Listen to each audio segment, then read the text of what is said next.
open the door at some point. Yeah. Yeah, I just leave the door. Okay, we're live. All right, we are live, Friday Night for You. One of the things that I always get so excited of is when I actually do it correctly. So I always give thanks and rejoice when the internet works with me. And I So can verify that it's working on my Facebook internet over here in Ohio. So I mean, it's Facebook basically internet. like national now. Like it's happening. All right, everyone, welcome to Friday Night Feels. We have an amazing night planned for you. I have some incredible guests who I'm so honored and thankful for that they have come to join me tonight in Friday Night Feels. And I'm going to be introducing them briefly, and then if they want to add anything to who they are and any part of their introduction, they know that they're welcome panelists, so they can do whatever they want. we've already talked about the things that we're not supposed to talk about, which means we're definitely going to be talking about it, especially with the LGBTIA and spirituality. Most of us grew up of what to say, what not to say. We were having a brief conversation before we started of our own experiences personally and professionally.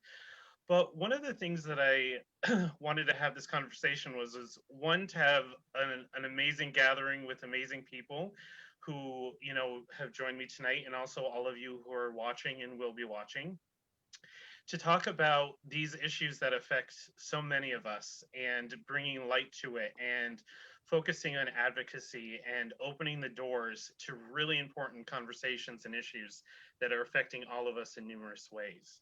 So I'm going to go around and introduce our panelists, and I already gave them permission that they can throw something at me if I mispronounce their name. Yes, Jamie, I know you're very good at that because I was part of that game last night. So we have Chuck Bernson. You got it perfectly. Right out of that. You knew. You were ready. Let's get it out of the way. Roshni Chabra. You got it. Oh my God, yay. Okay. Dr. Jaime Merich from Ohio. I was going to try to say good evening in Spanish, and Croatian just comes out. Dobro večer. Do it. Let's do it. We're multilinguals here. Buenas noches a todos. Gracias. And Lisa Hayes. Hello. Hi. Welcome all. Now, before we get going, did any of you want to add anything, like who you are, where you're from, or do we want to just roll with it? Yeah, we're from all over the country here, so why don't people say where they're from? I'm from Northern New York, representing. Okay. And I'm here in Northeast Ohio, Youngstown area. I'm in Columbus, Ohio. In Chicago. Ooh. I'm in Long Beach, California. Ooh, we are representing totally. This is amazing. And if you're joining us live, because it looks like quite a few people are, drop in the comments where you're joining us from. That'd be fun. Yes. And so, as Jamie may have alluded, sometimes on Friday Night Feels, I include a little game. So I thought we would start with a few rounds of a little game that I found. And I tried to make it as diverse as possible, but time was against me. So what I found was some holiday trivia. Oh boy. Yeah. So what I'm going to do is post a question, and whoever can answer it fast wins the point. And if anyone who's watching wants to, Jamie, you're better at watching the comments than I am. Would you mind if anyone? Okay, thank you. All right. So some of them are a little tricky. So giddy up. It's Friday Night Feels. All right. The first question is, in the song Frosty the Snowman, what made Frosty come to life? My head just went to a dirty place. You know what? I can be bought on these responses, Jamie. Was it magic? I had to sing the song. Magic. I'm like, Must have been the magic in that old top hat they found. Magic. Oh, Lisa, you finished it. It was the old silk hat. So that point goes to Lisa.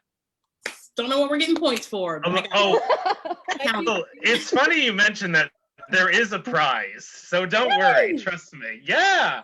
I had spiritual inspiration for this. So there's a divine reason. All right. Question number 2. This is intense. What Christmas decoration was originally made from strands of silver? Garland? Pencil? Roshni, Tinsel? yes, tinsel.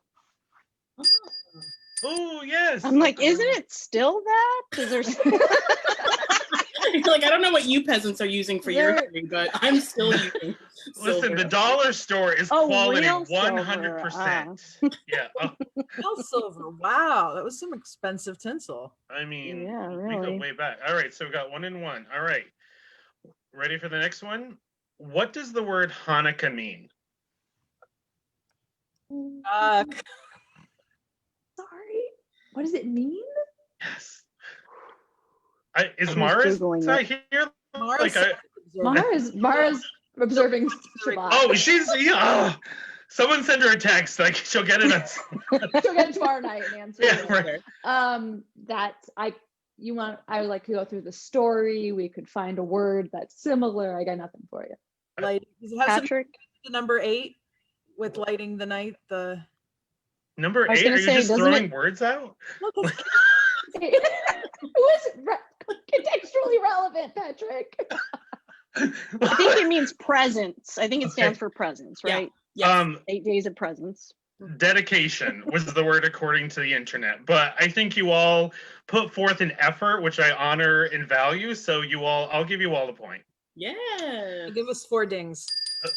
Winning. Hashtag winning. Okay. Per recent holiday fad, what quote unquote spy hides around the house reporting back to Santa on who has been naughty and who has been nice? Elf on the Shelf. Yeah. Ooh, Lisa, it's another point. Chuck knew. I did. I was Oh, like, Lisa, Chuck, all right, I'll give it to both I of just you. was ready for Lisa to go. The part of the reason I would have known so quickly is today on one of the like mutual aid groups I'm a part of, someone posted elf on a shelf, like mini masks. Oh. Take home for your elf on a shelf. Oh, that's aggressive. Do you know that the elves on the shelf have to be in quarantine now? They had to come early according to my parent friends, and they had to like set it up. So that could be, Jamie, that could be a whole level of trauma for ICM to explore of how to deal with trauma. elf on the shelf of the panic of did the magic work? Don't touch it. All right. So we are doing Trauma well. being constantly monitored. Just didn't work. So I am, just because I know and love you, Jamie, I will give you free range for this to be vulgar if you need it to be. What Christmas beverage is also known as milk punch? Eggnog. Wow. Yep. Sorry, maybe my mind went to a not appropriate. Sorry. Well, mine Moving on. So you get a point. Had to filter all that. Yeah. Filter.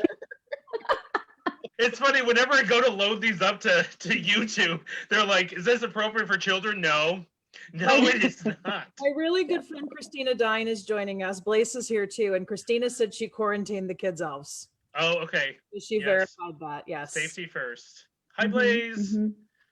I'll save some of these questions for him. Okay.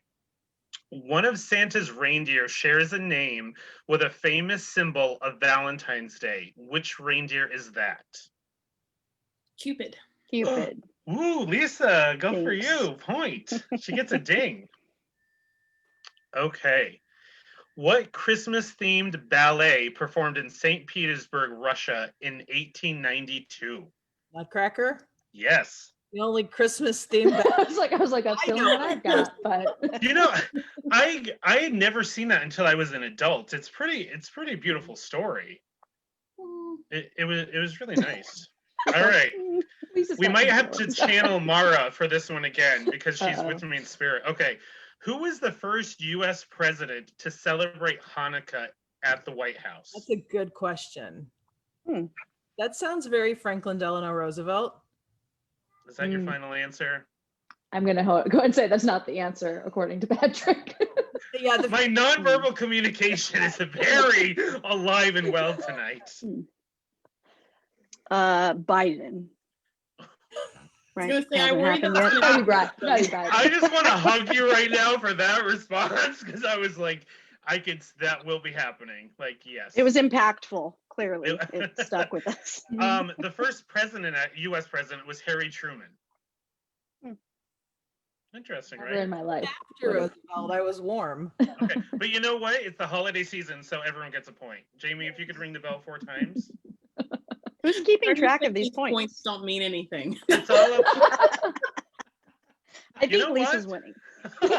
That's all I know. Please We're don't Let all me worry. tell you, I'm going to tell you about a traumatic thing growing up with being the youngest of 6 kids, because one of my dear brothers was very competitive and he would sing a song when he beat me in something. Oh boy. So, oh yeah, it was, I won. I won.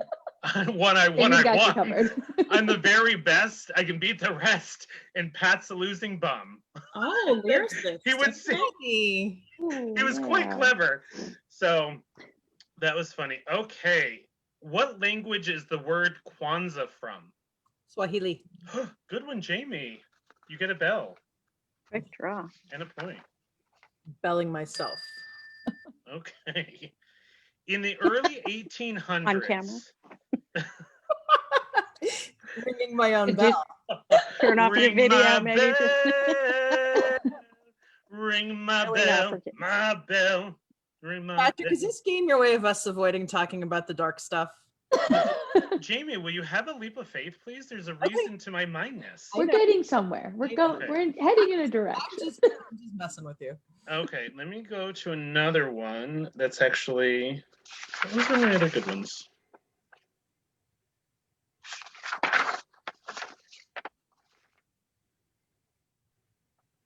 All right, we'll do this last one and then we'll jump in. In the TV special, How the Grinch Stole Christmas, what 3 words best describe the Grinch? Stink, stink, stuck. Stink, stang, stunk. Yes. Nice. So the prize for everyone will be if you can let me know one of your favorite charities that you work with, and there will be a donation made to them in the month of December. And what I'll do in my social media is post information about that charity to help spread the awareness of what you all advocate for and support with. Love it.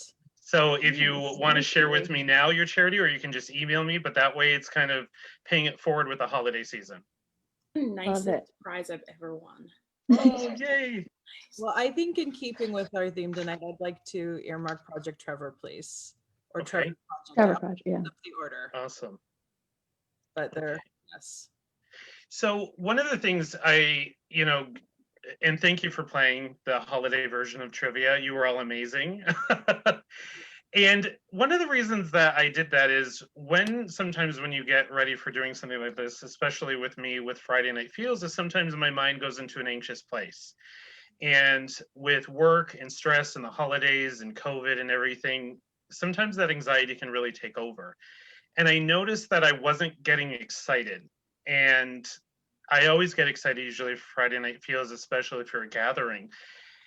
And I had to actually tie into my own spirituality and my mindfulness of what was wrong. And I wasn't listening to my own heart about what the purpose of this was. So being able to bring in some fun is what I feel spirituality, and that might sound strange to some people, but having fun and joy is part of spirituality for me. And I just thought it would be fun at the end of a crazy week. Everyone, is going through a lot and, dealing with everything, but being able to open the doors of things that, like Jamie was saying, there is the bright side, there's the dark side of spirituality. And I think we've all experienced those.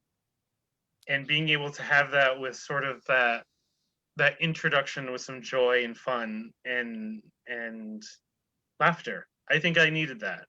Mm.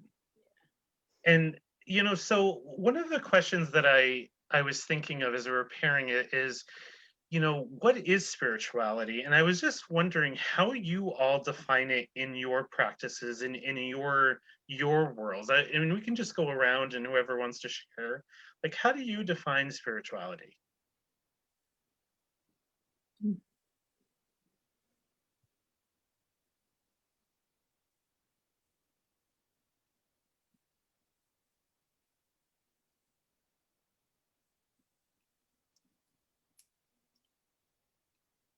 Did you say something, Jamie?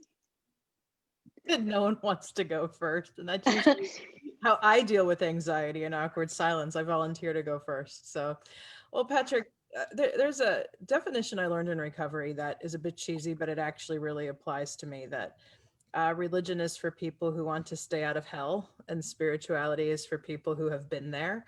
And although I don't think that's a complete definition for me, because I'm still learning what spirituality is, like every year of my life, the journey reveals more and more to me.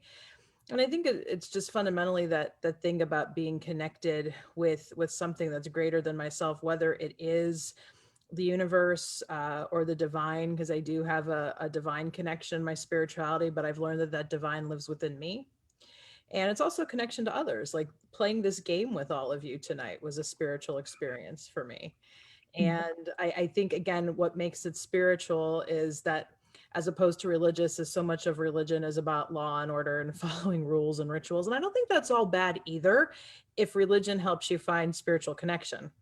But I think for a lot of people, and at least this is how I was raised, religion was about law and order and avoiding hell. And there wasn't a shred of spiritual connection that was really fostered. Yeah, I love that, Jamie. I think that's exactly where I was heading.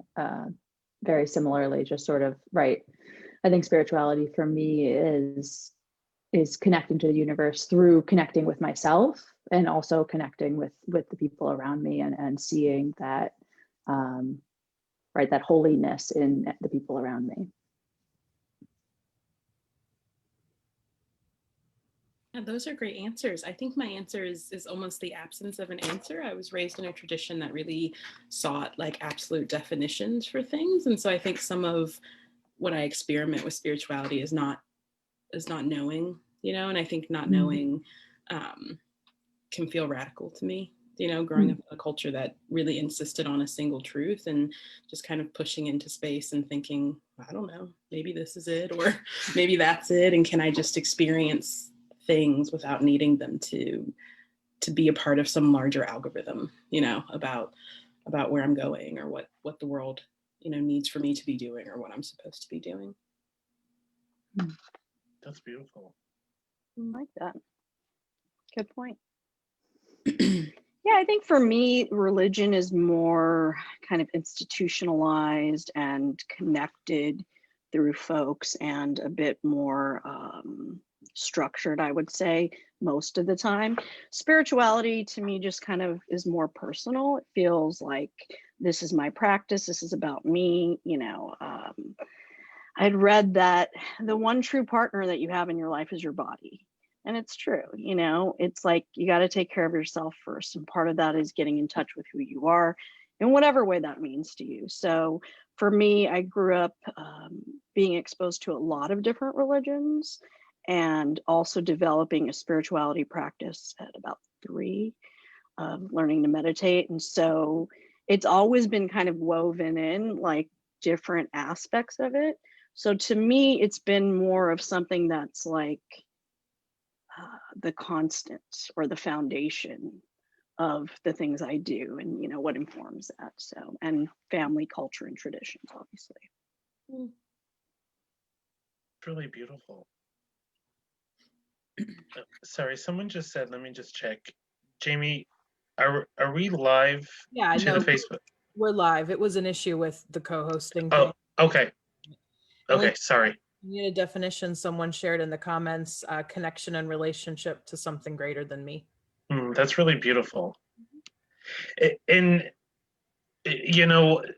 looking at all these amazing definitions, which are, I feel, constantly evolving, I kind of want to connect it to the LGBT community.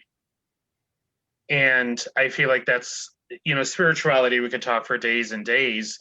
And I think with the LGBT community as well, of what our experiences are. I mean, I think before we started, I shared where when I grew up, it was kind of like that, similar to Jamie's, where it was like, if you are part of the LGBT community, you're pretty much living in sin, you're dangerous, and you're condemned to hell, which is such a terrifying thing to grow up with, and having that conflict of how do I believe in someone who's supposed to love me unconditionally, but with conditions? Like, I love you as long as you, but then, you know, it's all of those mind games of like, but if I'm made in this creator's image, don't they kind of know what they're doing? Like, I don't know if any what your thoughts are, but that were just some of my thoughts of it. Just really, there's been so much damage in the name of religion and the name of spirituality in my experiences, and harshness and abuse when I was searching love and not companionship, compassion. And I'm just wondering what your experiences have been like that, either personally or professionally or both. Yeah, I think that's a good question. I mean, I hadn't even thought about it from a professional standpoint, because I think I find that religion operates, and maybe I mean religion and spirituality in that same moment, which aren't always the same, but I think professionally, I often find that I'm just like guarding myself around it, because I find that it's pretty weaponized when it comes up in professional spaces in my experience. And so sometimes I'm just kind of like guarding for it and just trying to like navigate like what of that is mine, and you know, what do I have to take. But you know, I think personally I'm interested, Patrick, because I was also raised Catholic. We were raised pretty, you know, that was like the thing. That was the only probably consistent or reliable thing in my life growing up. It was the safest space in some ways. It was temperature controlled. It was clean. It was predictable. You know, I mean, it had all of these things that I think really hold value around ritual, and why that felt comforting. I think to my mother, whose life was fairly chaotic. But really, I grew up in a very poor church, and so the focus was never on self. You know, I mean, in lots of ways, it was always about service and other people. And so I can't remember growing up feeling very attacked, right, for who I am, but I also can't remember feeling very encouraged to understand who I am. And so creating identity outside of serving, right, in this way, was in and of itself a journey. It's just like, who am I, and does my existence matter outside of my capacity to serve someone? And so I think sometimes when I hear folks have received those really harsh messages, it's almost like you just didn't exist in the church that I grew up in. Like, it was, the struggle was kind of on the top of all of the things that we did as a community. And so it almost, it's almost like it didn't exist. And I have that experience still where, you know, we grew up in the church in that way. And so my older sibling still has some relationships with people from our religious community. And it's interesting, like, I still don't exist there. You know, like, who I am actually doesn't ever exist. It's very much kind of like what my function was in that space, and it really is stunted in that way. And so it's almost like it happened, but it wasn't about me, you know. And so I think it's so interesting to hear these other versions of that. Yeah, I can echo some of that invisibility more in Indian culture, East Indian culture. I grew up with Hinduism. From my mom's side, they were, you know, pretty traditional. And I think when you think about Hinduism from the Western view, it seems very permissive, but in fact, it's not quite that way. So on my dad's side, he was more exposed to, like, he was always seeking, and he always wanted to understand, and, you know, he had that thirst for spirituality and connection. So he was a Jehovah's Witness at some point. He had, you know, explored Buddhism. So there was always these pieces of, you know, what I call sometimes new agey, different kinds of spiritual practices that I grew up surrounded around. So there was some permissiveness in the way that the way that religions look at queerness. But, you know, my parents weren't born here, you know, they migrated here. And so there were a lot of traditional values that did not line up with your kid coming out. And so it was difficult for them. And it's also difficult for them to be a bridge between this culture and coming in and kind of having to adjust. It was difficult for them. It was difficult for me growing up. I came up and came out at a very young age, like 14. So That was really challenging and Wow. led to a lot of isolation and depression and, all the not good things. I'm sorry, there's a car alarm going off. And so, so I think that their ability to embrace so many different spiritualities led them to be able to accept me, and they're, amazing now. And it didn't take them very long to get there. So that part has been nice. But I will say, in Indian culture, I'm definitely not seeing. I will go down to Little India and here, like over here, about 20 minutes away from me. I'm walking down the street, I'm seeing people I know, people who's like friends of family and stuff like that, and they just Oh, wow. like you're not there. So you can't be Indian and be a dyke. It's not a thing. Okay. I mean, obviously it is a thing, but and I think Indian culture is shifting, and as globalization has led to a lot of changes in India, there have also been a large civil rights movement, and specifically queer folks leading that. So there's been a lot of good change. But yeah, definitely resonate with that feeling of invisibility for sure. That's really profound. So I'll go. I grew up half Catholic, half evangelical. It's a thing. My parents were married Catholic, and then my dad converted when I was about 4. And again, he was searching for something that he felt he wasn't getting in the Catholic Church. And it was the classic story of he was in a down and out place in his life, battling a lot of his own stuff, and a late night televangelist converted him. And from that moment, our life became quite a living hell, because my mom's a devout Catholic and her faith means a lot to her. I've often teased her, and she knows I say this, that she worships the gospel of what people think. So that's been a big thing that I've had to overcome in a lot of my recovery. But Patrick, what you said about the conditional love thing totally nailed it on the head, because so much of the theology that I was mixed message with was God loves you no matter what. God's loved you so much, he sent his son Jesus to die for you, and you get saved, and then you're saved forever. But you can lose it if XYZ. And I was very much spoon-fed this teaching about homosexuality, queerness, gender nonconformity is an abomination. Like that word was regularly used. Wow. Home. And I knew probably from as young as about 9, definitely 11, that I was attracted to all genders. And I wouldn't even have dared uttered that or tried to talk about it. And in that home, it was just push it down, push it down. And I had a real moment when I was in college in the dorms at 19.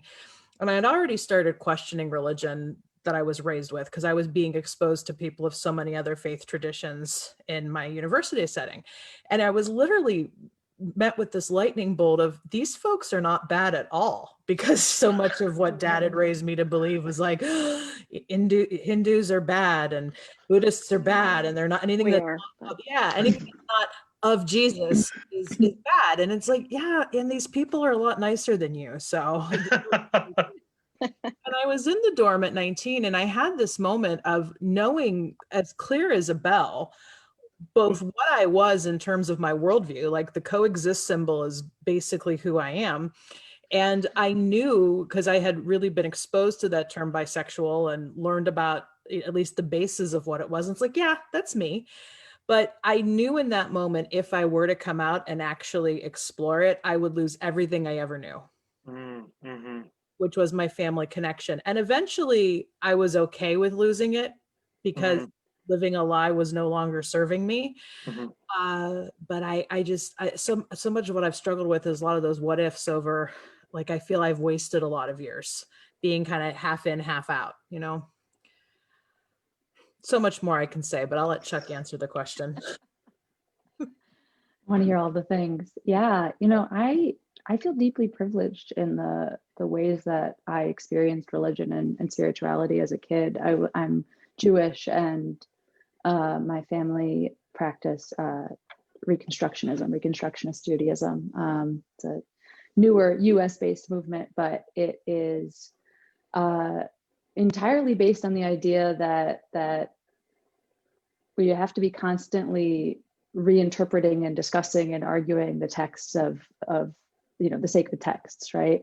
That's the arguing and the dissecting is really common throughout, the span of Judaism. And that's something that I think has really influenced the way that I relate to other people and to learning and to exploring my own identities. I also, had the deep privilege of having a second home growing up. My first experience of chosen family is an Indian household, and being immersed in Hinduism and being able to experience, I think the Judaism I was raised in, sort of in some ways, I think similar to what Lisa was expressing, was relational, was about repairing the world, was about serving others, was about celebrating and grieving in community. And I learned such deep lessons from that.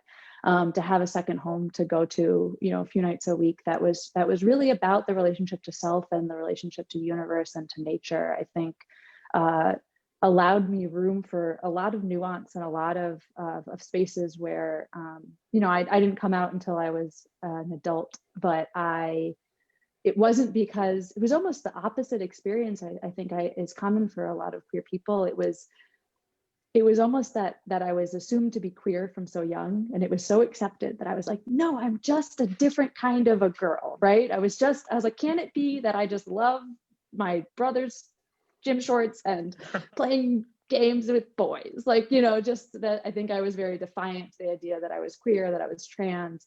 And yeah, I think that I, especially, and my partner was raised Catholic, and seeing her experience of her connection to her own body and to other people's bodies and to relationships, it really, I've learned how deeply privileged I was in that experience. That's really amazing. I love that second home too.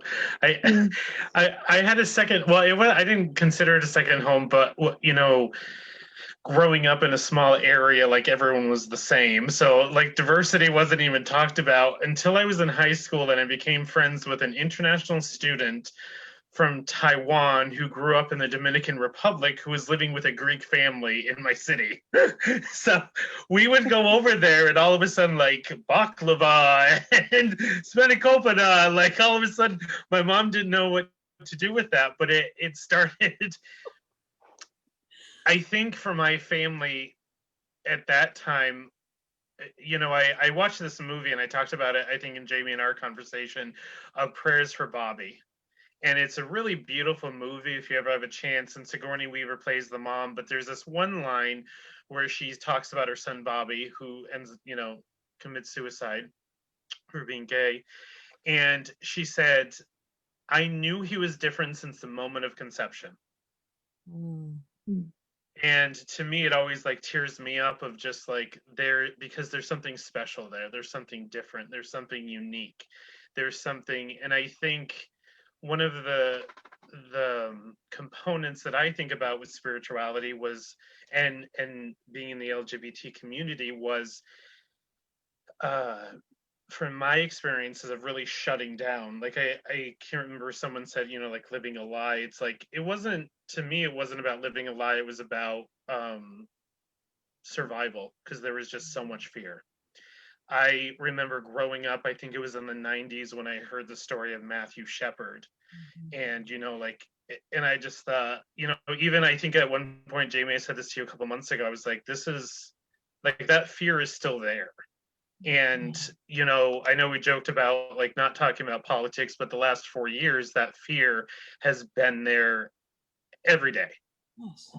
Of just, all of the people who are still murdered and attacked and violated and vicious. And when we talk about the coming out process, or however we want to do it, it's not just like coming out and singing Diana Ross and having a party. It really is that grief of, I'm not going to be who my parents thought I was going to be. And once I come out, there's an element, at least in my experiences, spiritually and physically and mentally, of my safety is going to be something I have to constantly think about. And maybe as a white man, that is something I could hide. That would be my privilege, that other people can't hide as easily, whatever it might be, when it just goes through your mind and you're processing it. but definitely that fear of just like, if you hold your hand with a partner, or you happen to like Madonna, or whatever the signs may be, your life is on the line. And I think, I don't know about your experiences, but the last 4 years, my spirituality has been the saving grace to help me through one of the darkest times in my country, where I've never been so scared. Yeah, and even talking about it's just like, because once you put it out there, it can't go back. It's like, can't put the genie back in the bottle. But it's been Yeah. scary. And there's a lot there. And what it's really brought up for me is I was raised, especially on the evangelical side, with some very extreme rhetoric.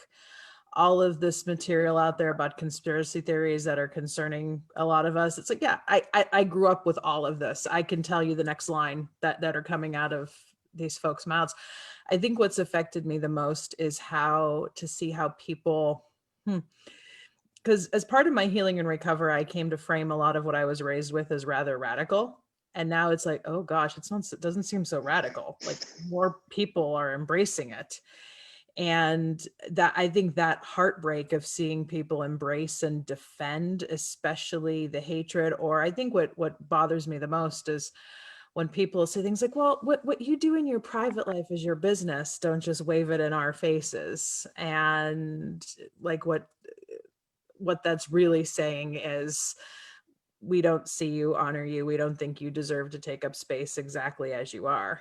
And Patrick, whenever you cite that line from the movie, I just think about that scripture that I knitted you in your mother's womb. You are perfectly and wonderfully made. I believe it's from Psalms, but don't quote me. And yes, that's the God that I have come to know in recovery and in growth. It's the God that nourishes me and doesn't deplete me. And when I see, again, so much about the last 4 years has bothered me. We could probably do a whole episode on that, maybe an inauguration special.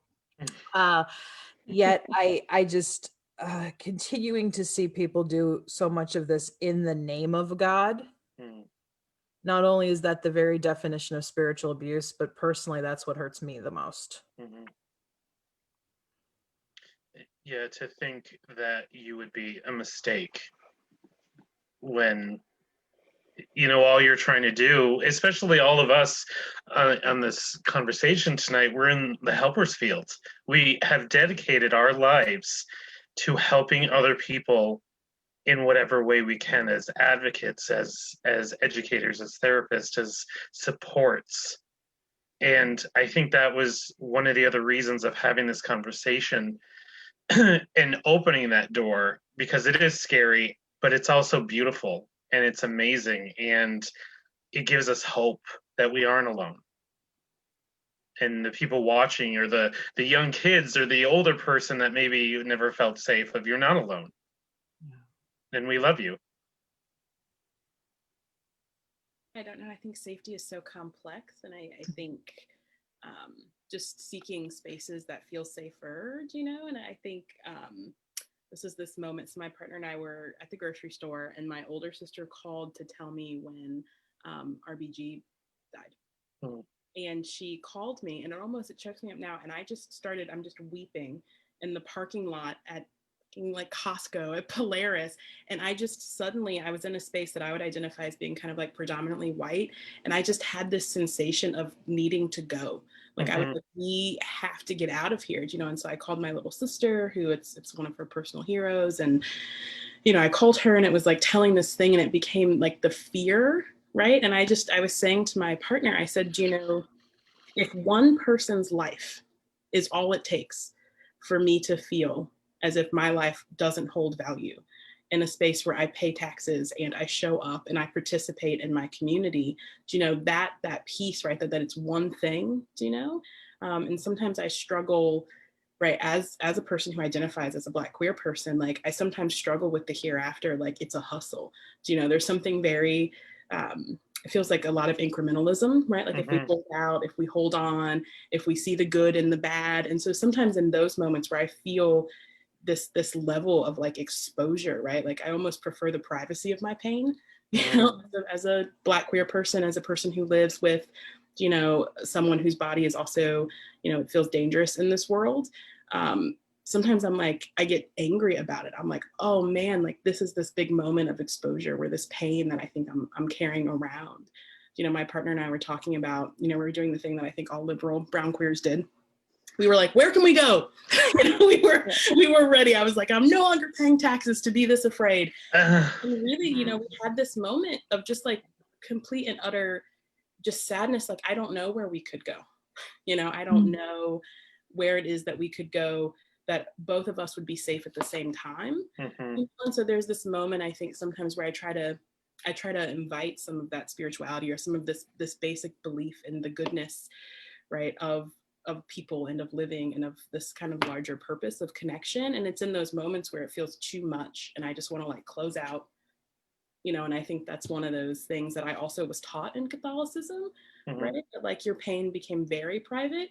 And so you like performed healing, you performed collective belief, but like pain was, so, I mean, there were so many toxic nonsense things going on in my own family and in all the families of all those people in my church. And so I think, to me, I think there's that relationship about, I think, visibility, right, Roshni? I think you and I are saying these same things, like, can I see other people's pain? Can I show my pain? Can there be like a collaborative space for that? And I don't know that that's something that I was taught in a religious practice. And so maybe that's what I'm looking for in spiritual connection with people. And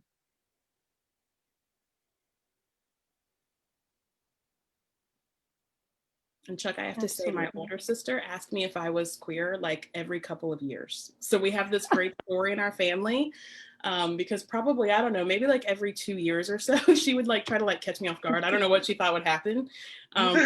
We'd be like walking and we were very much like a crew. And she would look at me and she'd be like, are you gay? And I was like, no, I don't know. Like, I mean, I was always kind of like, I don't know. Like, it was the least of the thing on my mind. Like, we were surviving. And she would always go like, it would be okay. And so she just asked me continuously throughout our entire life. So we have this great joke in my family, Chuck, that I also was like, I don't know, you know, it was like just this eventuality. And I was like, okay, everyone. Yeah. So I like, you know, I didn't even get to come out to my queer older sibling because they were like, you cut all your hair off. Did you figure it out? We did the thing. We're good. Yeah. Like, you know, I was gonna do a whole story, but yeah. That's awesome. Family. Oh, family. They rolled out the rainbow carpet for you all, huh? I mean, kind of, Nice. as much as we celebrate anything. Seriously. You know, what's interesting is as I hear your coming out stories, and I'm truly heartwarmed that you had those experiences. I'm grateful for my friends and family of choice because they were the ones who were there first for the soft landing. I didn't come out to my immediate core family until I was 36. Again, I started coming out to people slowly when I was 19, friends that I trusted, family of choice that I trusted. Both of my marriages, I came out, I was married to men both times and I came out to them before I got married. And so much of the deep work I've had to do was I chose them because it was the safer choice, right? And if I were to marry or partner with someone of another gender this next time around, I don't think my family would attend any kind of service, even though it's that whole, we love you, we support you, but just as long as. Yeah, conditionally. Yeah, and I just have to say thank God, thank Goddess, praise Vishnu, praise anybody that's out there collectively who is in my family of choice. Because this is, it started with a high school guidance counselor who saw me. I mean, she saw right through me. And she was just very beautiful in this space of like, it's okay to be who you are. It's truly okay. And years later, in my late 30s, when I was coming out fully and publicly, I was sharing that journey with one of my best friends from junior high and high school. And it was so cute because she's like, I always figured. And it was just very much with that smile of, and I love you just as you are. I think my spiritual journey has been about, I've had to learn to love myself as I am, which is why I'm wearing this shirt tonight. I love that. Nice. Good. Yeah, Jamie, I think I don't know if I would have come out without my chosen family. Even having such an environment in which I knew it was okay. I don't want to paint it with a rainbow brush, right? The amount of anxiety, the number of years it took me to still tell, right? To still tell myself and to tell the people around me. You know, in the scale of horrible reactions, they certainly landed on the good end, but still now, I mean, I feel my most spiritual when I am surrounded by trans people, when I am with the trans people who I love, who I've chosen to love forever, right? I think that's what, like, when I understood holiness was in those moments. Wonderful, Chuck. Thank you. I love, and you know, I think that's one of the cool things too about like being in the counseling field in one way or another, of what I'm seeing, and Jamie and I have talked about this, of like, you know, how important it is to have these conversations. One of it's not so much spiritual, but it was actually like some sort of educational abuse, was when I was in grad school. There is such incredible pressure to hide who you are, to really be that whiteboard, so clients, you know, don't feel judged and all of this, but they never talked about how destructive that can be to you. And that balance of, yes, I have an ethical to treat who I can, but when someone comes in spewing hatred at me and my people, even, you know, it's like, that doesn't mean I have to accept that. And there's that, you know, for me, it was sort of that double-edged sword of, it was like that religious and spiritual abuse shit that I experienced. And now professionally, where I just went to grad school, I'm learning this, I'm dedicating my career, and I'm supposed to shut up again. And it's taken me a long time to like learn, and it's funny, even the last 4 years have been hell. And that's just my experience. I think it's opened the doors of, one of the things I put of like, I'll never go through this again. Like, I'll never be silent, not even only for me, but for anyone in the LGBT community, for the kids, for the elderly, for anyone who doesn't feel safe. Like, and Jamie, you know, one of the things that I admire so much of how you advocate, and just, I mean, I know you all do, but I just know Jamie longer, so I see what she does. Of, I'm not going to be silent. And I think for me, that's part of my spirituality. I think, you know, I had a conversation with someone about Jesus today, of, you know, that judgment piece that we had both grown up with. And I said, you know, when I found out Jesus was hanging out with the lepers and the prostitutes, I was like, that's pretty cool. Like, that's a badass spiritual leader. And, you know, like, that's who I connected to. Yeah. And Patrick, thank you for mentioning that, because one of the reasons I have not totally abandoned Christianity. So when people ask me what I am, like, what are you? My usual answer is I'm all religions, because there's something from all of the major faiths I have drawn on that I really adore, even though I still have a Christian identity at my core. So some would say I'm in an open relationship with Jesus. Which is a way I like to think of my spiritual polyamory. And a lot of my practices are very much in the spiritual but not religious realm. Like, obviously, Roshni, I'm glad you made that clarifying point that Hinduism, as it's kind of traditionally practiced, can be very rigid. Yet, obviously, in the yoga community, I've learned a lot of, probably take what you like but leave the rest versions of Hinduism and Buddhism. But it has helped, like, because I feel like every spiritual path I learn about, one complements the other. And I just love this idea from Hinduism that there is one God who manifests all these different ways, or one divine presence that manifests all these different ways. And so, yeah, I'm so much of everything, and benefit from so much of everything. And I really believe that teaching, that all truly spiritual paths meet in the middle, that the thing we have in common is what unites us, and that is love, and everything else is just details. Like, Jesus is a detail, Krishna is a detail, Buddha is a detail. I know that's sacrilege in some circles, yet it's what I've really come to believe. But here's what I've come to love about Jesus and the whole Christian, call it mythology, or the whole Christian story, is, for me, I become more spiritually connected the more I embrace my humanity. Mm. Because for so many years, the two felt divorced from each other. Like, you can't trust your body will lead you astray, et cetera, et A cetera. temptation. Yeah. Simple. And even in a lot of yogic and 12-step circles, there can be this whole, all this is temporary. It's impermanent. It will pass. Turn it over to your higher power, that divine essence is who you really are. Yes, and it's very much a DBT both and thing. My humanity is my divinity too. And I love in the Christian mythology that God chose to incarnate as a human being. That resonates with me. I don't believe Jesus died for my sins. That's old theology to me. But I do believe in the divinity of humanity in my soul. That just fits. And that's what I love about Jesus the Radical.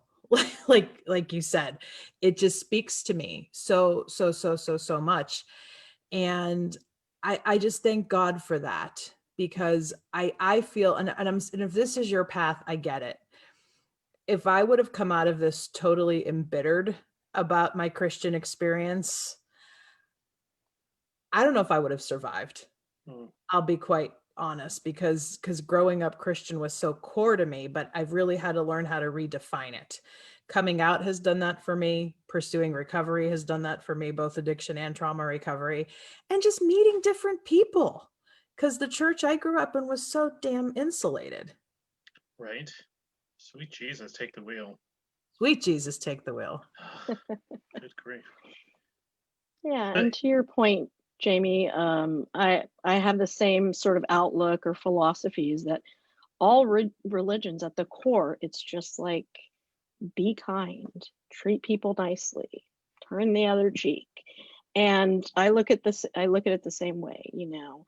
As far as I know, Jesus didn't write the Bible.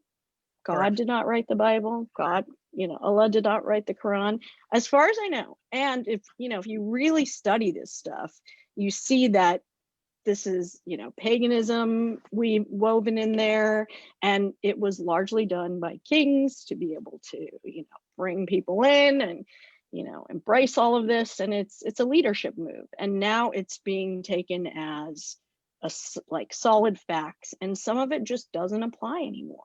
Mhm. We don't need more people in the congregation. We actually have too many people in the world, so there's definitely things that are just no longer relevant.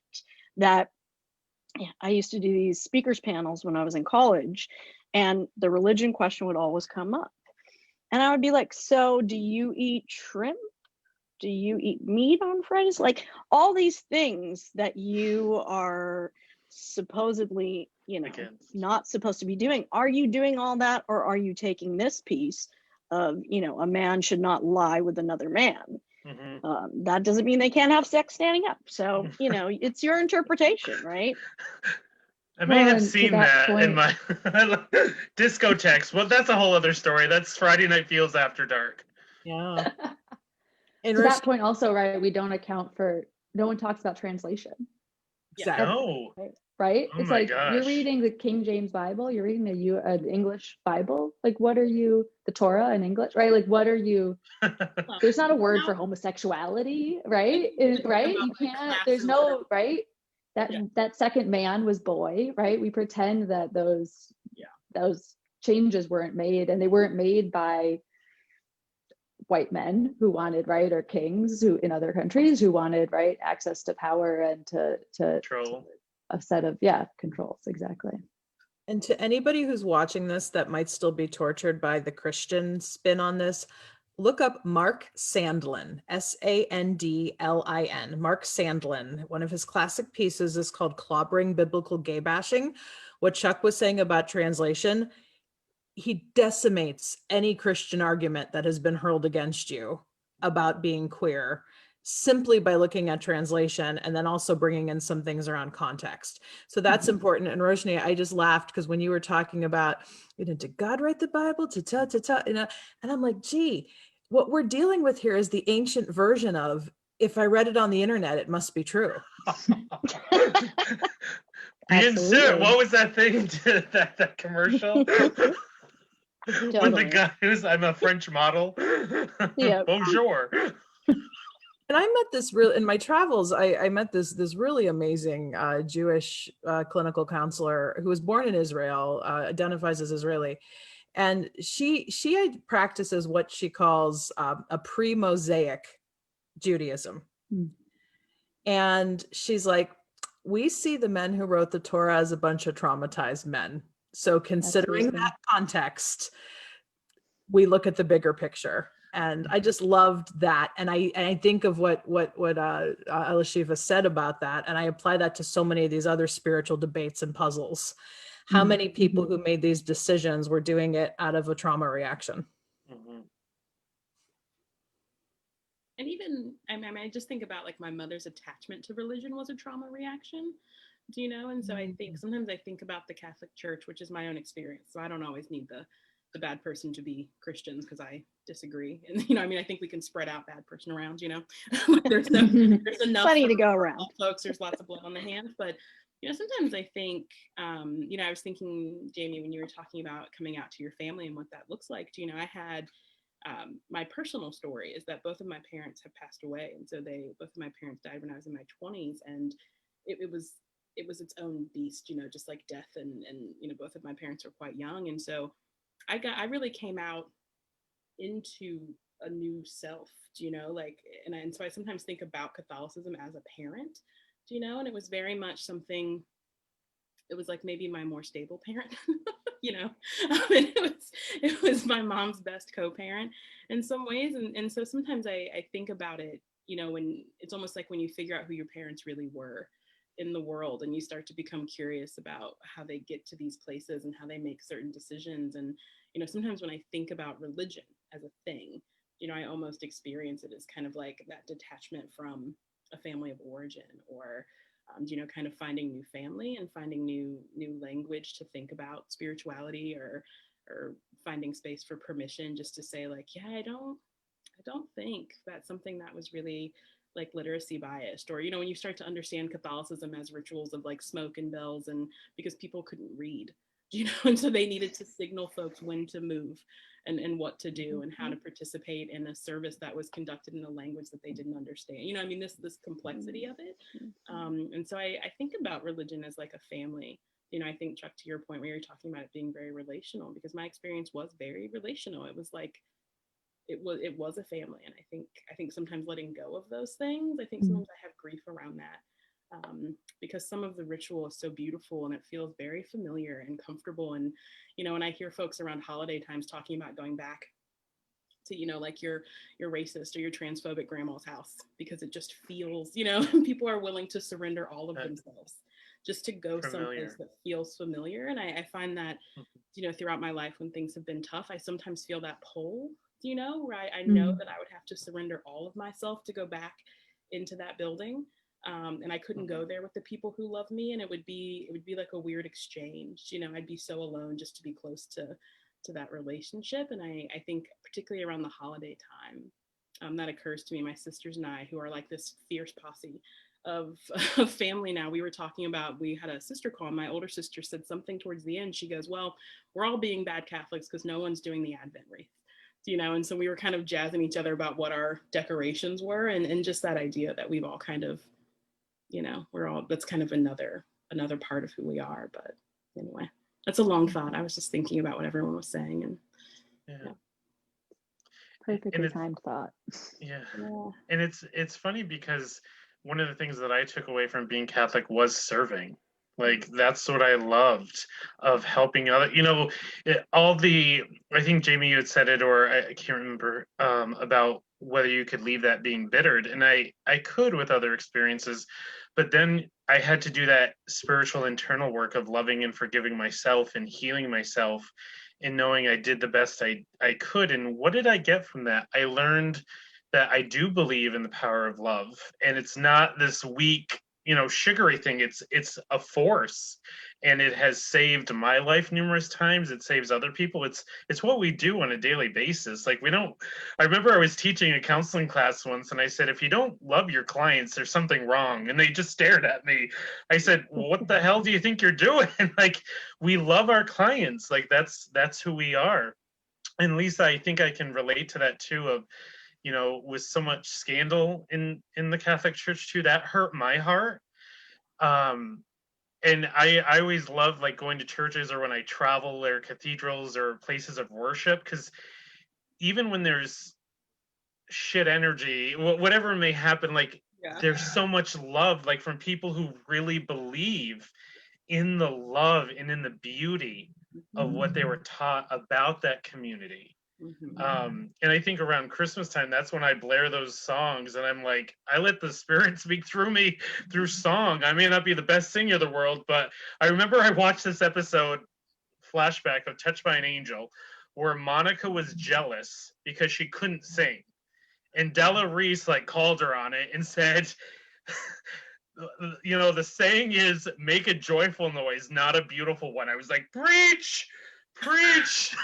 So that opened a door that never will shut. So of just that love of that, you know, love is the answer, and that will guide me and heal me. And, you know, I'm gonna make mistakes, and it's about standing up and learning from them, and that humility Yeah. is really important to me in my spirituality. Yeah, I feel very connected to that. Thanks for saying it. That feels true. Yeah. And if you ever need to do a musical, you know, like, before we end, I know we're running out of time. I just have a quick Catholic question. Did any of you ever sing the song "I Am a CH"? I am a C. I am a CH. I am a I am a CHRIST. And I have CHRIST. RIST in my HEART. LIVEERNELLY. Hey! From both the Catholic and the Protestant side. Got the whole collection. And I just did a comedy routine about this last night, how the music kept me sane. The theology was garbage, and something inside of me knew that, but at least I got to sing and dance, and a lot of these songs have choreography. And that's probably the reason I'm still here. Yeah. Well, as we wind down on this very beautiful and festive and loving Friday Night Feels, I want to thank all of you once again for coming. And I hope that you come back again. Friday Night Feels is your home now. And to everyone who watched, you know, we hope that you enjoyed it and that was helpful. And once again, you know, we're with you. And I hope you all have a beautiful weekend and stay safe and warm out there. Take care. Thanks, Patrick. Take Bye. care. So much, Patrick.